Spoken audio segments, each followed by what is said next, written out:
कक्षा 9 के विद्यार्थी ध्यान दें। अब आपको परेशान होने की कोई ज़रूरत नहीं कि जैसा कि आपको पता है हम आपकी लगातार त्रैमासिक परीक्षा जो आने वाली है उसकी आपकी लगातार तैयारी करा रहे हैं। तो उसी की श्रृंखला में हम आपके लिए विज्ञान का एक महत्वपूर्ण प्रश्न पत्र इस वीडियो में हम आपके लिए लेकर आए हैं। तो बिना किसी टाइम वेस्ट के देखिएगा और अच्छे से कंप्लीट करिएगा।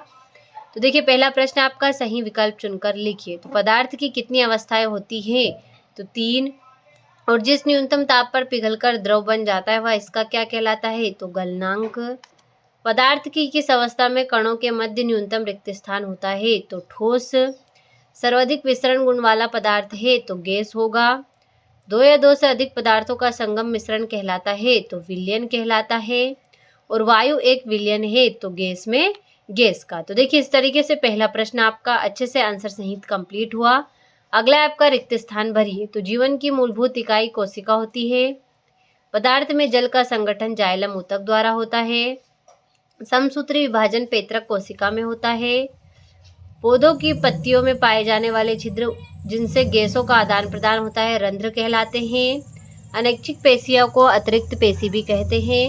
और एक ही प्रकार की कोशिकाओं का समूह जो संचरण व कार्य में समान हो ऊतक कहलाता है। तो देखिए, इस तरीके से जो दूसरा प्रश्न था आपका वो भी अच्छे से आपका इस आंसर सहित कंप्लीट हुआ।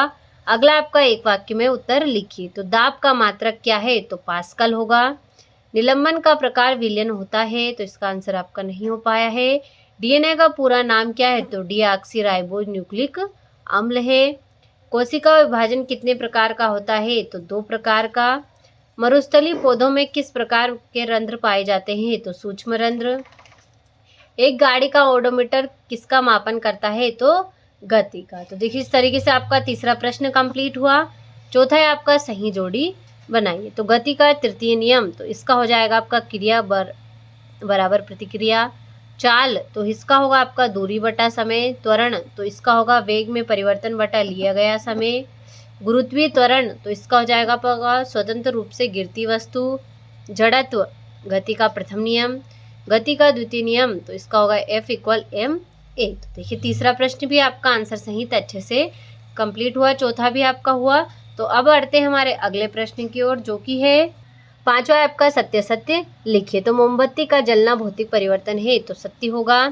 तंत्रिका ऊतक की कार्यात्मक इकाई रक्त होती है तो असत्य। प्रत्येक वस्तु अपनी वर्तमान अवस्था बराबर बटा स्थिति में ही बने रहना चाहती है। वस्तुओं के इस गुण को गुरुत्वीय त्वरण कहते हैं तो असत्य होगा। हृदय पेशियां ऐच्छिक होती हैं तो असत्य है। सर जे थॉमसन ने एनोड किरणों की खोज की तो असत्य होगा। पौधों को पोषक पदार्थ हवा पानी तथा मिट्टी से प्राप्त होते हैं तो यह आपका सत्य होगा। तो देखिए, 5वां प्रश्न आपका सत्य भी कंप्लीट हुआ।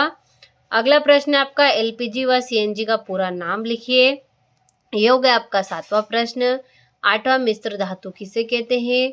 टिंडल प्रभाव क्या है? यह हो गया आपका 10वां। इस तरीके से देखिए, क्रम अनुसार आपको प्रश्न दे रखे। 12वां आपका वाष्पोत्सर्जन किसे कहते हैं? यह हो गया आपका 13वां प्रश्न। चाल और वेग में 2 अंतर लिखिए। 15वां हो गया दूरी और विस्थापन में 2 अंतर है।